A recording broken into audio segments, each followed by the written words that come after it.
Good afternoon. My name is Raheem Thompson. I am the manager of public programs.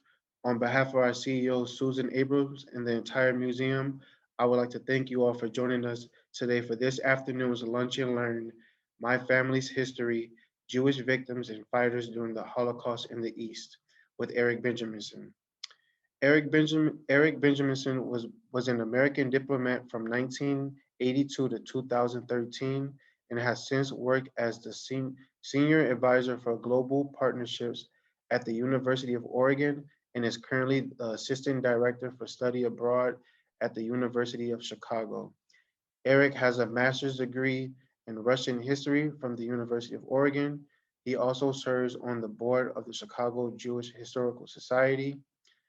Eric's grandparents immigrated as children from Latvia and Belarus, where Eric will eventually uncover several fascinating and tragic accounts from family members, including a relative who was a pharmacist who befriended a German naval officer who unsuccessfully tried to save her from the massacre in Latvia. In this virtual Lunch and Learn program, Eric will share these stories in a virtual presentation on the lives and fates of Jews in the USSR during World War II, including his findings from decades of research of family history uncovered from behind the former Iron Curtain. I would like to bring on Eric Benjaminson. Thanks very much, Raheem. I appreciate it. And thank you to all of you who are watching this. I do appreciate your interest, and I hope that this provides some background for you. Just as an opening remark, I wanted to say that, as many of you know, the Holocaust in the East, in maybe parts of Poland, but certainly the former Soviet Union, was much more chaotic and much more personalized in some ways than it was in the West, where extermination camps had set up a sort of machine for moving the Holocaust forward, whereas in the East it was very, very personal, very brutalized, very much involving locals as well as Nazis, and very much involving all sorts of aspects of the Germans, not just the SS and the Gestapo, but the regular army, reserve police officers, etc. As Raheem noted, my grandparents came to the US in the 20s from Latvia on my father's side and Belarus on my mother's side. And it's for that reason that I'm here, that I'm alive, and my brother and sister. Most of my grandparents' relatives did not leave Europe because they were relatively successful there. My grandparents were less successful. So ironically, they came to the US. Well, they went to South Africa first and then the US, where they survived. So I became somewhat obsessed about finding out more what happened to them. And also, Raheem mentioned I'm sort of a historian by training, and I'm a historian by nature. So even though this subject is, of course, bleak and depressing, it's fascinating. And it's been fascinating to me. So what I'd like to do now is share a PowerPoint with you. I'll get off the screen and share mine, and then I'll make sure we leave time at the end of this so we can take questions. So hold on a sec while I get this organized.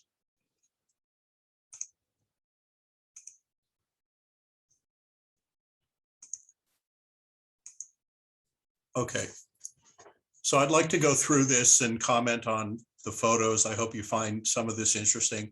Some of it's documentation, and most of that documentation is either in Russian or Latvian languages. I can read Russian fairly well and can read a little bit of Latvian, but I got help for some of the Latvian translations. Also, I cheat on this. My wife was born in Russia, so she's always there and very kindly helping me when I can't understand some turn of phrase or sentence. So let me begin. This is my father's hometown, or my grandfather's hometown on my father's side. It's in Western Latvia, about 100 miles west of Riga and about 30 miles east of the Baltic Sea. It's beautiful. I've been there a number of times. It's something of a minor tourist attraction. You see here, there's the river Venta, which flows out to the Baltic, and in fact joins another river, which then flows into Russia, into Novosibirsk. This was the old center of town. There's a newer part that's on the edges, but it's very early Renaissance, late medieval. Many of the original buildings are still there. Jews lived in this town from at least 1750 until 1941. And maybe there were some earlier than that. Of course, the documentation's pretty thin, but I have documentation of my paternal family living there since 1775. And this is, as I say, it's beautiful and bucolic now, but it had a very deep tragedy. I also should say, to be fair, that, the Latvians, the non-Jewish Latvians who lived in this town, they also had their share of violence. World War I drove through here, German army moving forward and back, the Russian army going back. Then there was a Latvian war for independence. I'll touch on these things later. Then when the Soviets entered Latvia in 1940, there was a brutal period of repression and deportation. And then, of course, the Nazis came in July 1941 and the Holocaust began. I'm not comparing all these things other than that the 20th century in towns like this were very, very difficult. So this is the street on which my grandfather and his relatives grew up. This is the synagogue here where my pointer is. His house was actually down here. And if you see here, there's a sign of a bootmaker, and I'm sorry, I should stop clicking. This is where my grandfather apprenticed as a bootmaker before he emigrated. The house where he lived and was born is no longer there. It's kind of an ironic story. In 1945, the Germans still controlled this area. The Red Army was trying to capture this part of Latvia, and they had an aerial bombing raid, which was actually trying to hit the synagogue, not because it was a Jewish building, not because it was of anti-Semitism, but the Germans had stored ammunition in this building and they wanted to destroy the ammunition dump. The Russian bombers missed the synagogue because it's still standing. And one of the bombs they dropped obliterated my family's house and a number of houses near there. So if we go to this next slide, which is the same street today, you'll see the synagogue here and all those houses that were at the end of the street from here, there, they were destroyed in 45. They were not rebuilt. They extended the city park. So there's actually a very nice park that replaced the housing. But one of the funny things, if you want to call it funny, is this is the stop where my grandfather apprenticed as a bootmaker, and it's still a shoe store now, not a bootmaker, but it's still a store where they sell and repair shoes, which strikes me as amazing. I don't know if it's the same family or the same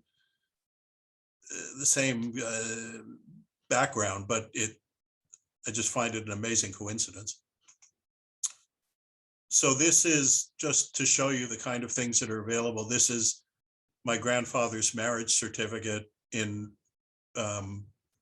Russian and Yiddish, showing that he married my grandfather. The marriage was in Liepaja, which used to be called Libau. It's the port city.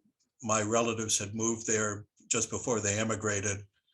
And this just obviously says that is his father's name, Moses, and he had a 500 ruble dowry.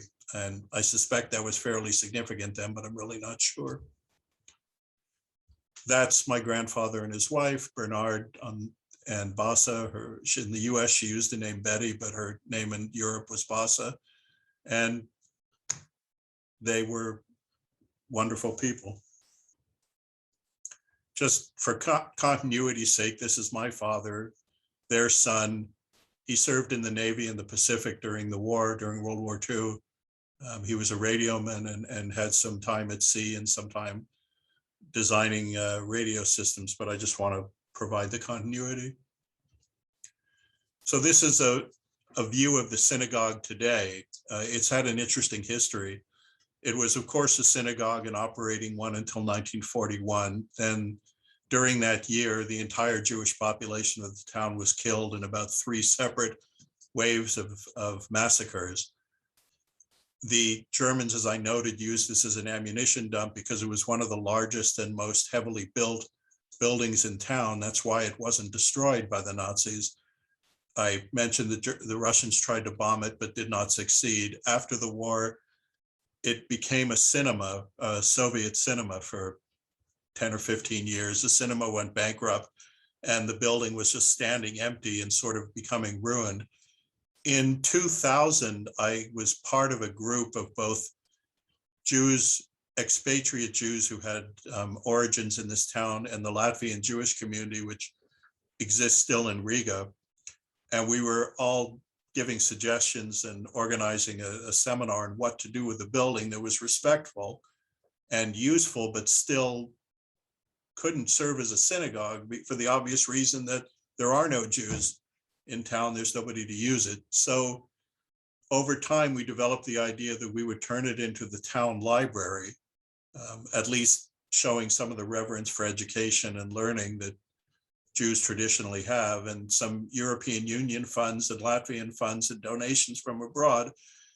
It's now a modern library, but it left all of the synagogue architecture. The inside of it has an internal museum about the Jewish community, to which we all sent photos and artifacts. And there's a plaque on the entrance, which is the other side, which states that this was a synagogue and in a very active Jewish community until 1941, when all of the Jews were murdered. So in the end, I'm pleased with what happened. It was certainly treated better than synagogues are often treated in other countries or other places in Latvia. One of my father's families, the genealogy is complicated. I'm not even going to try to get into it, but the Nuricks were related by several marriages into the Benjaminson family.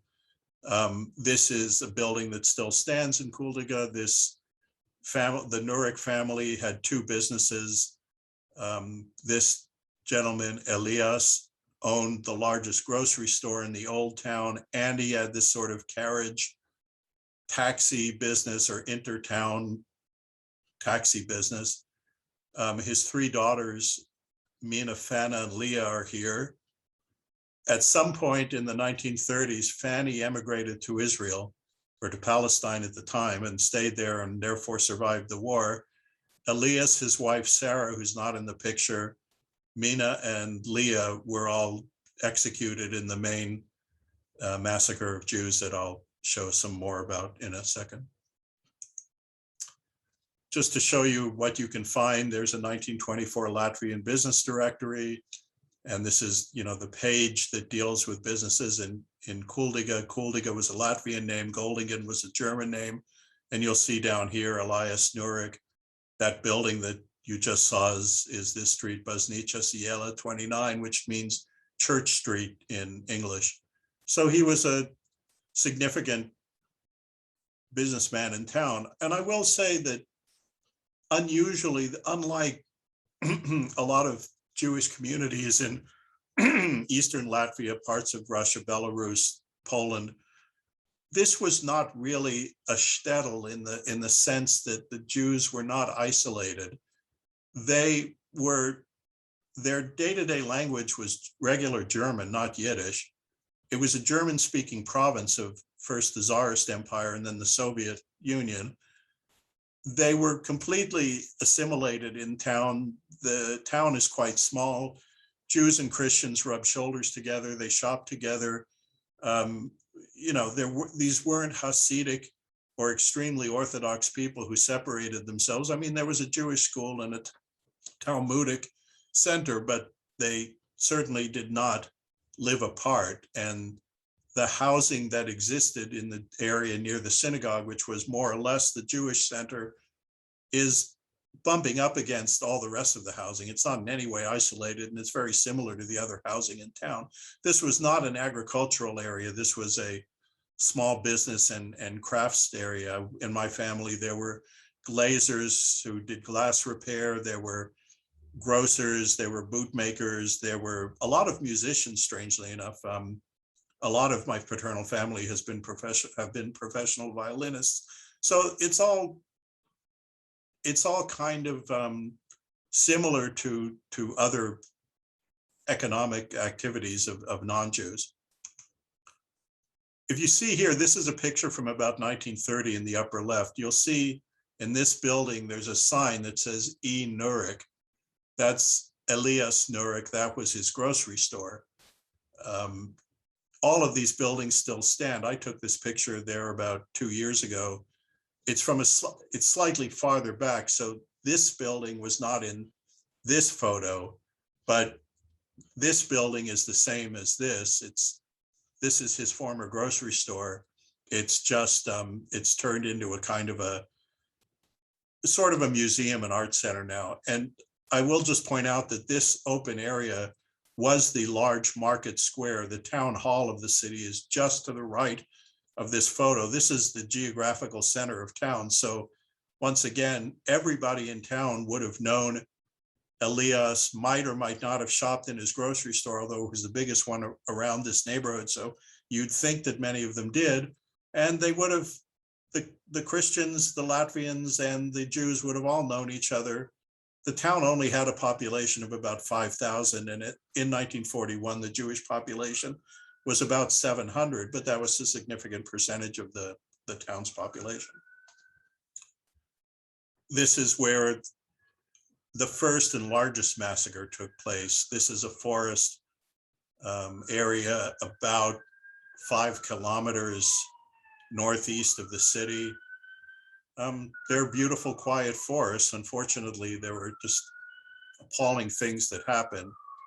There were 2 monuments there now. This on the left, you can't read it, but it's a Soviet era monument, which says in Russian, here the fascists killed a number of peaceful Soviet citizens, which is true in a limited sense. They were peaceful Soviet citizens, but it doesn't make any explicit reference to them being Jews.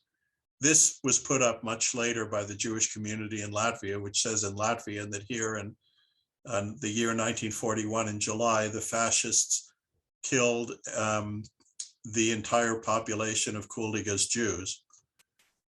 This plaque is just in front, and you can see the remains of one of the pits that were used here. I'm going to tell a disturbing story, parts of it, several disturbing stories in one. And this is an important point that I'd like to make. While, of course, there were Latvians who stood apart from the aspects of the Holocaust, and there were quite a few Latvians who rescued Jews, who hid Jews, who tried to do their best, or at least didn't cooperate. There were a number of Latvians who participated in the Holocaust directly. So, for example, the Jews were held the night before they were killed. They were all rounded up in town and held overnight in a synagogue. The synagogue was guarded by the local police, so no one could get out. And those local police would have known everybody they were guarding, at least most of them. I spoke to a man some years ago who had been 14 when this happened. He lived in a house across the street from the synagogue. He was Latvian Christian, and he was 14, and he went out of his house to try to give some bread to the people in the synagogue because they were his friends. He lived in that neighborhood. A lot of the Jews went to public German language schools, and he was friends with them. And the policemen, they pushed him away. They wouldn't let him bring any bread into the people who hadn't had a meal for at least 24 hours. Then Latvian truck drivers who had been simply contracted by the Germans to take people loaded all the Jews in various trucks and various repeat trips and took them out to this site where they were killed and where they were shot. Now, it's important to know the German SD, the Sicherheitsdienst, the security police were involved, were the leaders of it. There was something called a reserve police battalion, which was sort of like German military police. They guarded the forest area and they guarded the road to it. The people who actually did the shooting were partly this German SD unit, which had come over from Libau on the coast to do killings in Kuldiga and a number of neighboring towns. But there were also Latvian fascist group named the Aras Commando, who were, very close to the Nazis, extremely violent fascists who committed a lot of the Holocaust acts in the city of Riga, even as the Germans were arriving. It started the day the Germans crossed into Riga before they'd gotten organized. These Latvian fascists drove out in buses to help the Germans shoot people in these towns. So there were a mixture of shooters. The most disturbing story from this, and I've heard it in several places, and I do believe it's true, and it still is wrenching.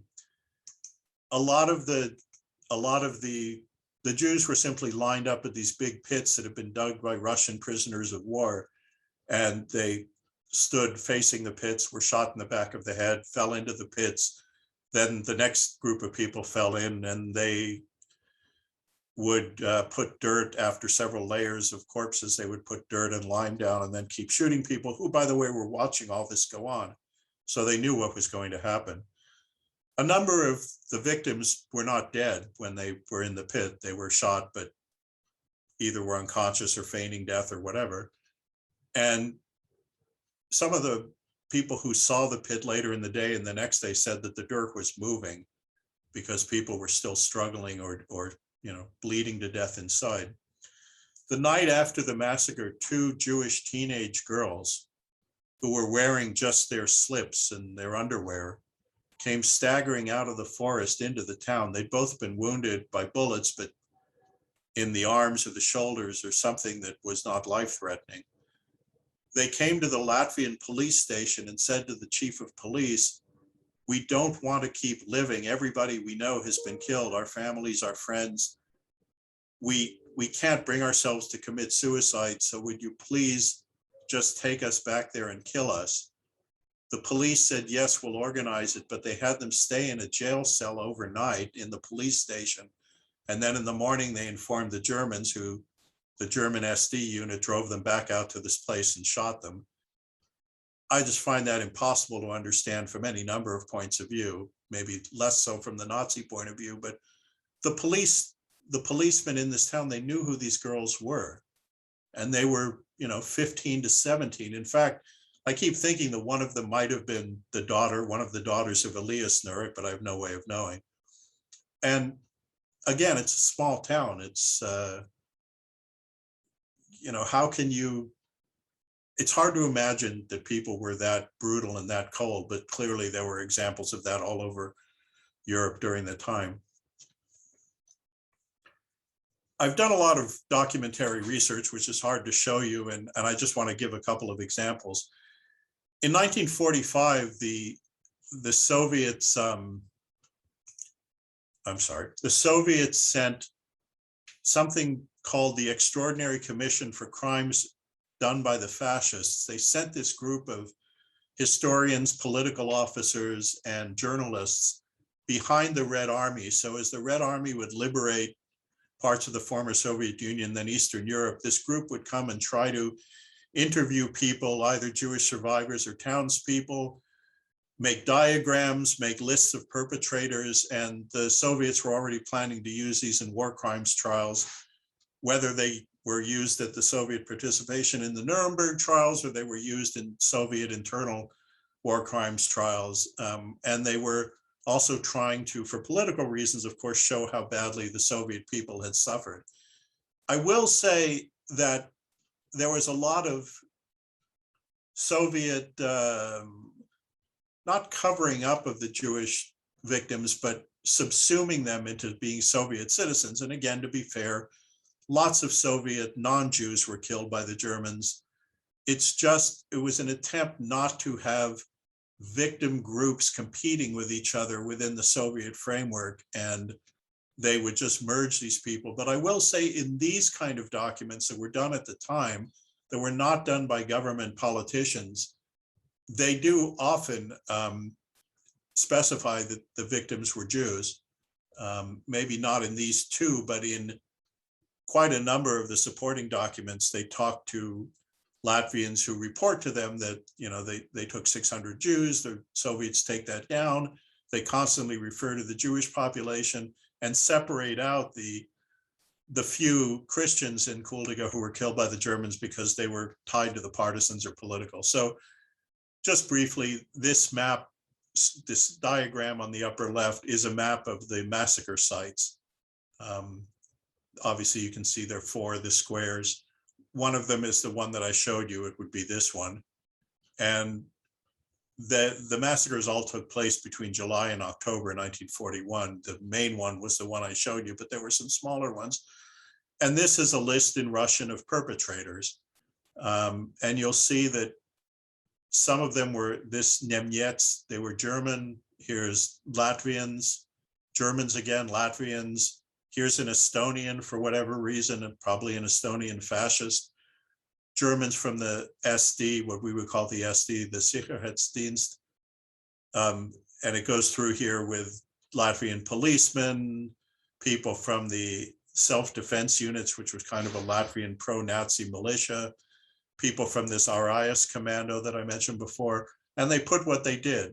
Rastrel is shooters, people who dug graves, et cetera, et cetera. So there's an extraordinarily detailed record of this, and it's true in every town in the former Soviet Union has records like this, and they're now more or less available in either the Latvian archives or the Soviet archives, and quite easy to obtain now that the Soviet Union's collapsed. This I find difficult in a different way. This is a letter in Latvian that was written by the police chief of Latvia, or sorry, police chief of Kuldiga named Vanags. You'll see his name down here. This is a letter written to the town council of Kuldiga in, it's hard to make this out, but 8th October 1941. Here's the date's a little more clear down here. And basically what it says is, I want to complain to you on the town council that the houses of the former Jewish population, they're sealed by the police, but they are being broken into by civilians and things are being stolen. You need to, again, I'm roughly translating, you on the town council need to remember that these houses are now the property of the city, and they will be, the stuff in them will be distributed by some system. It can't be stolen by citizens because you haven't sufficiently locked and sealed the houses. So, work harder at protecting these buildings, which are, after all, the city's property. He is not in any way shy of saying these were the houses of the Jews that were killed in this small town of 5,000 people. And again, he knew all of these people, or the vast majority of them. And there's no emotion in this. It's completely bureaucratic and completely centered on not having the town lose this valuable property that they inherited after the massacre. So I don't know, it just builds up the feeling that I have that no matter how many times I see that there was local collaboration by people in these small towns, I still can't understand it, the psychology of it. It's too simple to say it was just anti-Semitism. There was a lot of that, but there were a lot of other subjects going on, and I think that's a little beyond what I'd like to talk about today, but many of you probably have strong opinions on this. This is another branch of my father's family. This is my grandfather's cousin, essentially, named Joseph Benjaminson. This is his wife, Esfir Leah. This is passport photographs for them taken in Latvia in 1927. They had been born in a town next to Kuldiga, and then they moved to Riga in the 1920s. He was an interior designer in an architectural firm. I think she was a housewife. They had a young daughter named Esther, born in 1932. I'll tell you some things about Joseph because he's interesting, and yet at the same time, he's symbolic of both Latvia, the Jewish contributions to independent Latvia, and what happened in 1941. Joseph was born in 1900. In 1918, as World War I was ending, the Latvian nationalists wanted to separate their state from the former Tsarist empire. They didn't want it to be subsumed into the Bolshevik part of the now Soviet Union. And they fought a war of independence, which was fought not only against the Bolsheviks on the Russian side, but against Germans who had stayed in the area after World War I. They had surrendered, but stayed as a kind of militia, and the Germans wanted to take up property there. And the fact that this had been a German-speaking area, which had a long German presence in it. Joseph fought in the Latvian National Army, and there were many Jews who fought in the Latvian National Army. Here is a photo, amazingly enough, of him with the red arrow standing with his Latvian National Infantry unit. This is after the main fighting. Latvia is at this moment independent. That's the Latvian national flag. And they're defending the border down near Lithuania in the southern part of Latvia. But he had fought, I got to stop doing this. He had fought in a battle at Libau and Liepaja, where the German militias were trying to take over the city, and the Latvians repelled them. Someone he had gone to school with was killed next to him. So they were in the heat of combat. He stayed in the army until 1922, and then, as I said, did some schooling, became an interior designer, and was there in Riga until 1941. He also was on the, I guess you'd call it the city council or city representative in Liepaja or Libau, representing the Jewish sector of the town. They had political parties that were by religion. So before he moved to Riga, he'd been elected as a minor, like a ward official in Chicago would be. And part of that was because he had been gotten some attention for having served in the army and served in the war which liberated Latvia.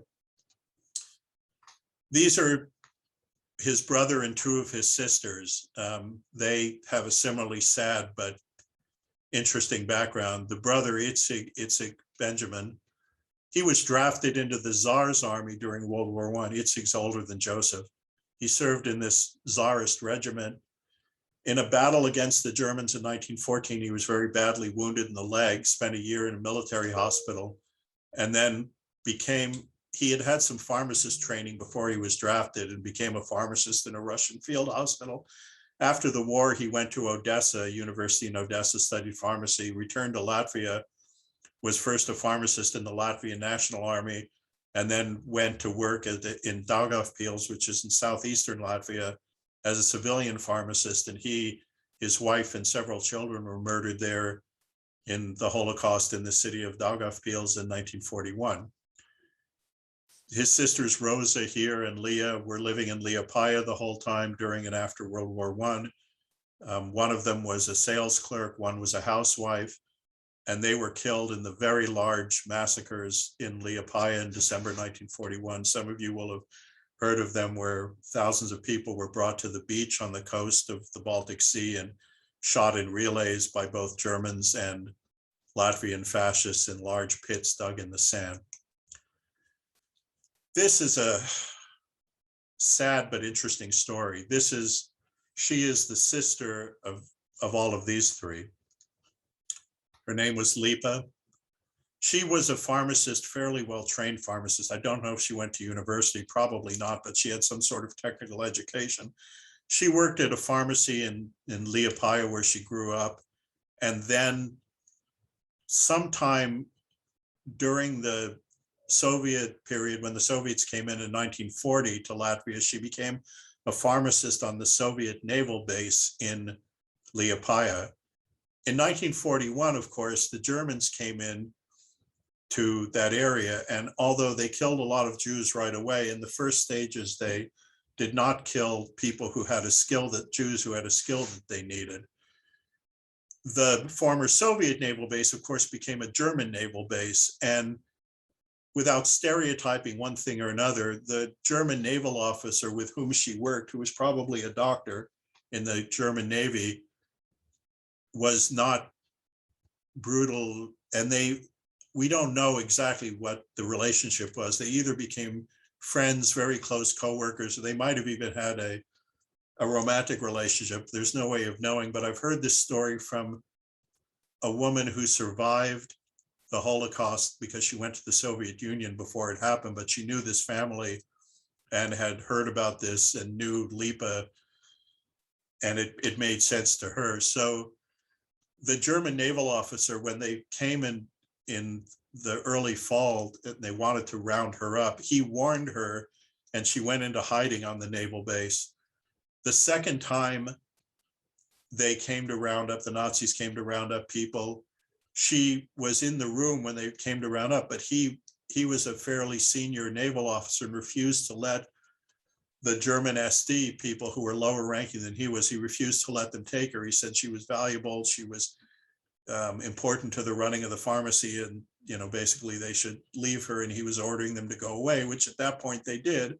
That was in October 1941, but in December, he could no longer protect her. He evidently tried to get her into hiding, but it wasn't successful, and she was taken with the remaining Jews in that city and shot on the beach, and the thing I described.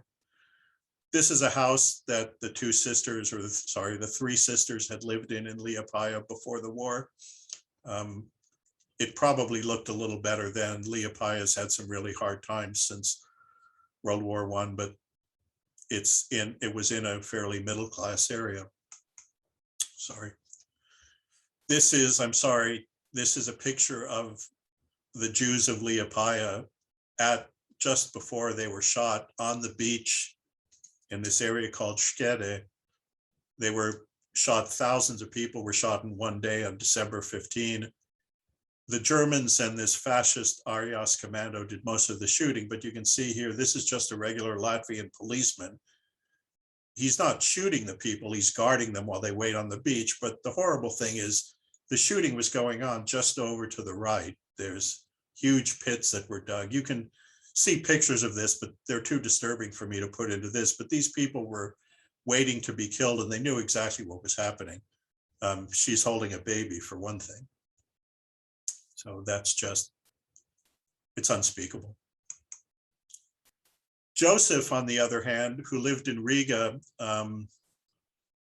was living there before the war. This is his address. He was arrested in a roundup of, quote, Jews and communists in July 1941 and sent to the central prison in Riga with hundreds of others. Either the Latvians and the Germans were very methodical. Here's his name on the arrest lists. Here's what they took from him when he was arrested. So, watch cigarette case, cufflinks.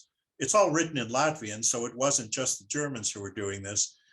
And the archivist in the Jewish library in Riga told me that when they drew names through the line through the last names like this, it was because the people had been killed. He was either killed in the central prison, which would have meant they were beaten to death, or he was taken out to a forest nearby where some of the people from this arrest period were shot. So I have no way of knowing, but he definitely died in July. And then his wife, who you saw before, and their 9-year-old daughter were members of the Riga ghetto. They survived him until they were murdered in the huge massacre in the forest south of Riga called Rumbala, which took place in December 1941. And many of you will have heard of that. Just another shot of the list. I'd like to switch a little bit to my mother's family. My mother, her mother grew up in a town called Slutsk in southern Belarus between Minsk and Pinsk. This is a town that was fairly near Pinsk called Lachwa. A branch of her family grew up there, including, as we'll see, her great uncle, her grandfather's brother, who was, at least, I don't know where he was born, but he grew up in this town and was there when World War II started. You can see from this old postcard photo, it was a fairly unspectacular, and probably very reasonably poor town. This had a very interesting history. In 1941, of course, when the German army came into Belarus, they started executions in this chaotic way. Because there had been executions in towns to the west of Lahva, the Jewish organizations in town, there were various political organizations, and there was an underground organization. They knew what was awaiting them because They had heard from escapees from towns to the west of them that Jews were being massacred. The young people in the organization planned to have an uprising in the town. They didn't want to simply be taken to the fields and shot. So they only had a few firearms, maybe some pistols, but they had a lot of axes and knives, and they'd stolen in some manner a couple of hand grenades. I don't know how they did that, but when the Germans came in July 1941, or July or August, there was an uprising. About 6 or 7 German soldiers and Gestapo officers were killed by Jews holding axes and knives. A couple of grenades were thrown, which killed or injured more Germans. I mean, it was not a successful revolt, but they probably killed or wounded between 10 and 20 of the Germans. Then they tried to flee the ghetto because they would otherwise have been simply marched to a field and shot. They fled, they crossed the river. The Germans were firing machine guns at them. About 1,000 people fled the town, and about 400 of them were not killed while fleeing, and made it into the forests. A number of those people then successfully joined Soviet partisans who were operating in that area. There was always a tension. Some of the partisan groups themselves were anti-Semitic, wouldn't accept Jews. Some were run by Jews and would obviously accept them. Some were not particularly anti-Semitic, but required that you bring a weapon if you were going to join the unit. Now, what I know is that my mother's uncle, who was named Semyon Borisovich Galinson was the last name. He managed to escape the town. He managed to get to a partisan unit. He joined the very large Soviet-supported partisan unit in this area, which was called the Kirov Brigade, or the Otriad Kirov. And how do I know this? It's because, unbelievably to me, I never assumed this existed. These partisans had records. They were organized. They probably had Soviet military advisors with them, but they kept rolls of their members. And, I won't go into all of this, but where the arrow is, for those of you who can read Russian, you'll see it says Galinson, Semyon, and then an abbreviation for Borisovich, born in 1924. And here you'll see it says Yevrey, Jewish. And in this particular page, there were only 2 Jews. I'm sure there were others, but Galinson and then this man who was listed down here. The rest of them are all listed as BEL or Belarusian. It has more information. The sad part of this, which is a little off the screen, is the last column. It says family, remaining family members, next of kin kind of column. And everyone on this list has a next of kin listed, except the 2 Jews, Galinson and this other guy, who presumably had no family left because the family had all been murdered in the Holocaust, whereas Belarus and Christians were, some of them might have been, but it certainly wasn't a significant number. So you can see, this sad element of the partisans, that the Jews had no family to put as next of kin. In 1944, Semyon had been for 2 years a partisan with this group. They'd blown up train tracks. They'd attacked German positions. They'd attacked collaborators. They stole food and weapons, et cetera, et cetera. And they, when the Red Army came back and liberated this area in 1944, Semyon and a lot of his colleagues, I don't know if they enlisted or were conscripted, but they became regular organized Red Army soldiers. A lot of information on these people exists in the Russian military archives, which are fairly easily accessible. You'll see here Galinson Semyon Borisovich. He was a private ryadovoy in the 622 Regiment of the 124th Rifle Division. This is a medal citation. He received a medal, a fairly significant medal called the Order of the Red Star, for an action which I'll explain in a minute. He came in as an infantryman, but was at some point converted to being an anti-tank gunner. This was incredibly dangerous work. You can see this isn't him, but this is exactly what he was doing. He was the aimer, the guy who aimed this gun. There was a crew of men, as you see here. And they were often firing almost point blank into German tanks. They had this thin piece of armor to protect them, so they probably would have repelled machine gun or rifle bullets, but they certainly would be victimized by mortars, artillery, or tank fire. To make a long story short, the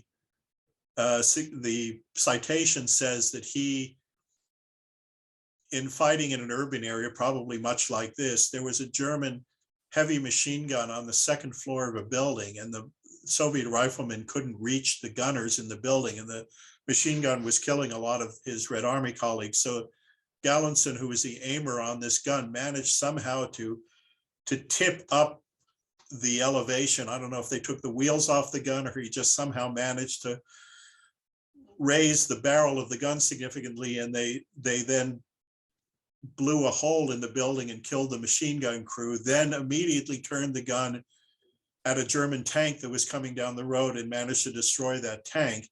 All of that's described in here, which is the medal citation. One thing about these crews that I found very moving was, because it was so dangerous to be an anti-tank gunner with these small guns, they were known within the Red Army as the Proshai Rodina groups, in other words, the farewell motherland units, because the life expectancy of these gunners was very, very brief. And sadly, his life expectancy was brief also. He won the medal in the end of January 1945.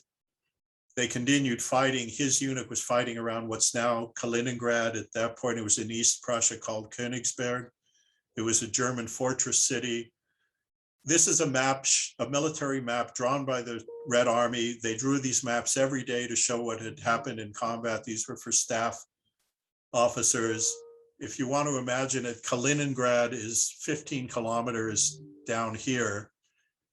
His regiment was the 622nd Rifle Regiment of the 124th Division.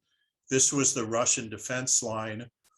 And I've read German records that say that on this day at 2 o'clock in the afternoon, there was a German armored attack, a tank attack that came from this direction in the southwest to try to break through this Russian line, which was perceived to be fairly thin.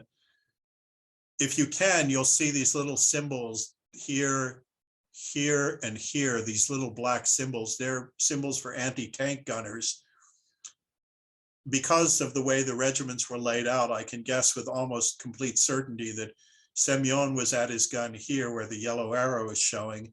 He was killed that day.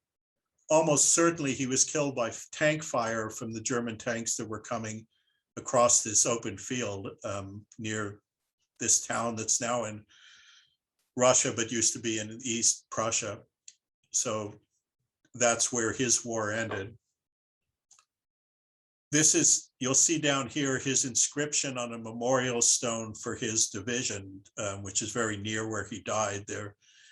They didn't bury the men separately. There was kind of a mass grave, I mean, an honorable mass grave. And then these plaques were put up. And the last thing I'll tell you in my presentation is sort of a modern twist.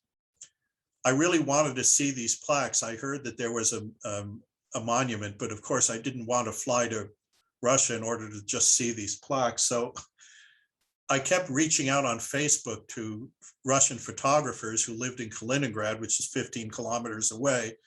One of them finally nicely answered me. I told them I'd pay them a reasonable amount if they could drive out to this memorial park and take pictures for me. So one of them very kindly and for a very insignificant amount of money agreed to do this. She drove out, she took the photos, but we noticed when she had taken the photos of all of the plaques that his name was not on there.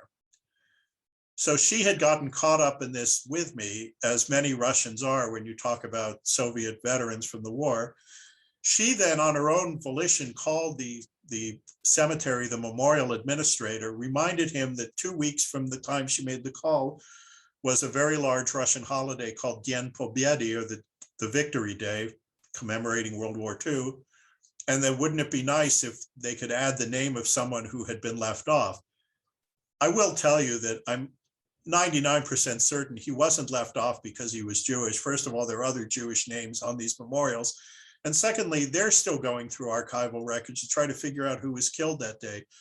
You'll therefore see that the carving on this stone for Galenson Sebe, Semyon Borisovich, is much newer than the other ones, which were probably done in the 60s or 70s.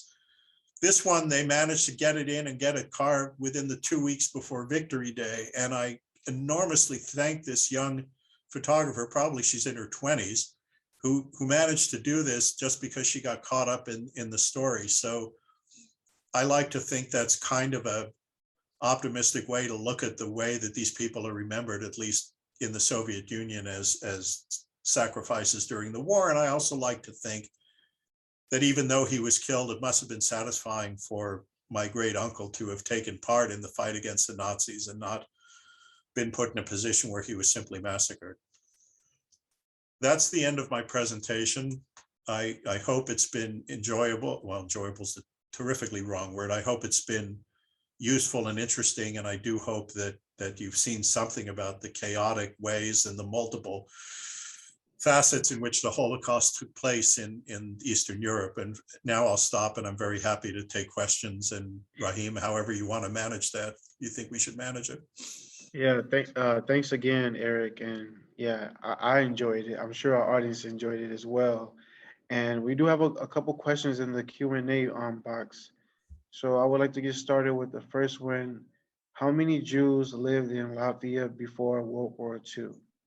Good question. There were approximately 79,000 Jews in the country of Latvia before World War II, and Latvia sadly had the highest death rate of Jews among any Eastern European country. In other words, the highest percentage of Jews in that country were killed. It's because they were localized in 4 cities. And remember, the Nazis moved into that area very, very early in the war, right after they crossed the border into the Soviet Union. The next day they were in Latvia. So 98% of the Jews of Latvia were killed during the Holocaust. The only ones who survived were either ones who had been part of the nomenklatura, the administrators in the Soviet government who fled back into the Soviet Union, or people who had fled in the Soviet Union and joined the Red Army and somehow managed to survive the war. But it was 2% of the pre-war total. All right. And were any of the Latvian collaborators tried for war crimes? Yes, but certainly not all of them. The big names, if you want to call it that, was Victor Arias, who ran that fascist commando unit I mentioned, and I'm blanking on the name, but the second in command of that unit. Arias was tried by the British and executed.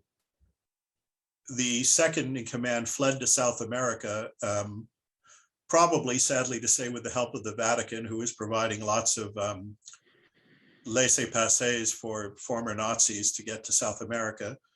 He was identified by Israeli Mossad agents as living in Brazil, but before they could try to capture him, he died of natural causes. But there was an attempt. A number of Latvians were tried in post-war West German war crimes trials run by the West Germans. These were Latvians who were living in Germany at the time. A few of them were tried at Nuremberg, but they had mostly been captured by the Soviets. And the ones that the Soviets captured were tried in what was probably a very brief judicial trial and were killed. But the majority of the Latvian perpetrators were not brought to justice. All right, next question. Latvia was an independent country until 1939 when it was taken over by the Soviet Union. How did the Soviet takeover affect your ancestral town? Yeah, good question. The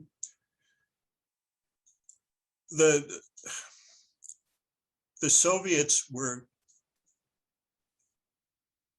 as part of the Ribbentrop-Molotov Pact that was signed between the Germans and the Soviets in 1940, the Russians were given this area, and it had been under the Tsars before. So when they came back in, there was a great deal of mutual hatred between the Latvians, the the Christian Latvians and the Russians, because the Latvians were far from being, very few of them were communist by politics, and they were farmers and business people who suffered under Soviet economic policy. And then because the Latvians had just been forced to give up their independence that they'd earned in 1919 and 1920, there were actions taken against the Soviets by sort of partisans.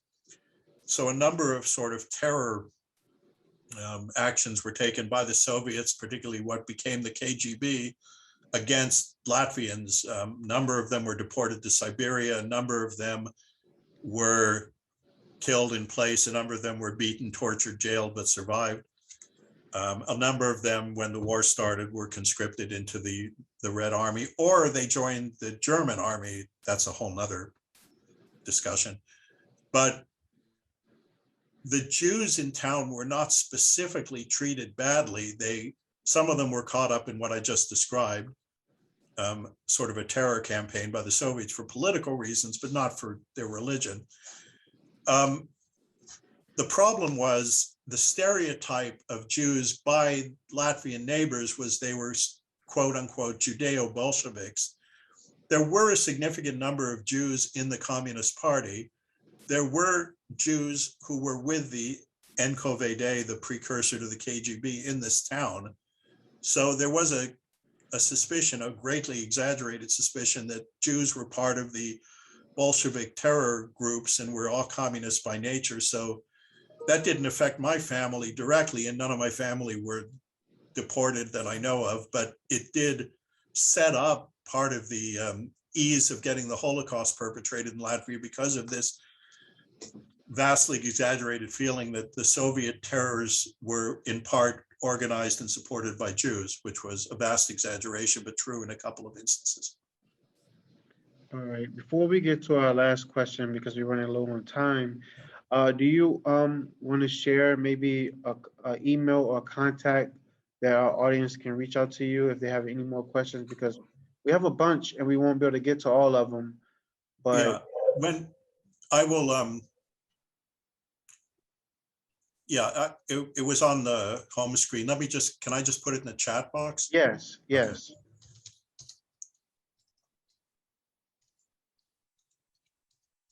I work at University of Chicago now, so it's email. I'm just gonna send it to everyone. Okay, sounds good. Okay, there, you'll all see it in your chat box. All right, last question. Is it possible to research family history in this area without knowing Russia or Latvian? In some ways, yeah. The Latvian National Archives have a number of English-speaking archivists. They're very modern. I mean, Latvia now is maybe not in wealth terms, but in efficiency terms, it's more or less like Scandinavia. So you can send an email in English to the National Archives, ask for information, give them whatever you know about your family, and it'll take them a while, a few months, and you pay them something which is insignificant, less than $100, and they will produce a report based on archival documents about your family, which they will write in English. In Russia, it's much more difficult. You can get access to the Russian archives if you go to Moscow or Minsk. I've done that in Moscow for my master's thesis and for my personal history, but you really have to speak Russian, and the documents that you can get are all in Russian. There's no translation. So either you can read them in Russian or you can hire a Russian-based translator, which is much, much, much less expensive than hiring a translator in the US. And you can find very good translators, strangely enough, on Facebook if you just search for Russian English translators and make sure you're working with someone who's in Russia because they'll be more affordable. The same in Belarus for Russian language documents. I wouldn't suggest that anybody physically go to the archives in the former Soviet Union if you don't speak Russian, although if you went to Riga, which is, by the way, a beautiful town, you could go to the archives in Riga and get something done anyway. All right. Thanks again, Eric, and thank you to our audience. For those who are still online, if you have a moment, please take a second to fill out our survey. We would appreciate your feedback on this program. Also, before we go, Eric, do you have any closing remarks you would like to share? Just that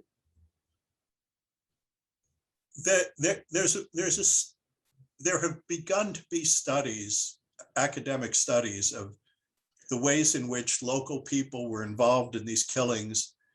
And it's a very significant thing. There were books about this happening in villages in Poland. I myself am trying to write something about what happened in Kuldiga during the Holocaust that points out the roles of various people, be they German, Latvian, or other Balts. But I think we ought to balance that. We shouldn't fall into group blame. In other words, Jews shouldn't all be blamed for something. They shouldn't all be blamed for being, quote, Bolsheviks. And I don't think we should blame all Latvians or all Germans for being collaborators or perpetrators. I will say, we should be detailed about how we review this. And lastly, there is a lot of discussion about the Holocaust in current day Latvia by young Latvians. They learn it in school. It's accurate. I've talked to young Latvians about it who are not the least bit shy of discussing the role of their grandparents or whatever. So there are good things coming out of this in terms of history and sort of the sensitivity of people in that area. So I guess I'd just like to say that education like we're doing, education like the museum is doing, is very important because it's educating people to what happened in their own countries. And I dare say that there's undoubtedly Europeans who've come and visited the museum in Illinois, where it helps them learn as it does when they go to the US Holocaust Museum in DC. So I just would like to leave that bit of complication. It's a very movable set of circumstances. Yeah, thanks again, Eric. It was great to have you today, and I hope our audience enjoyed this program. And I hope to see you at the next program. And Eric, I hope we get to work with you again in the future. Yeah, me too, Raheem. Thanks very much to you and All right. everybody. Have a great day, everyone.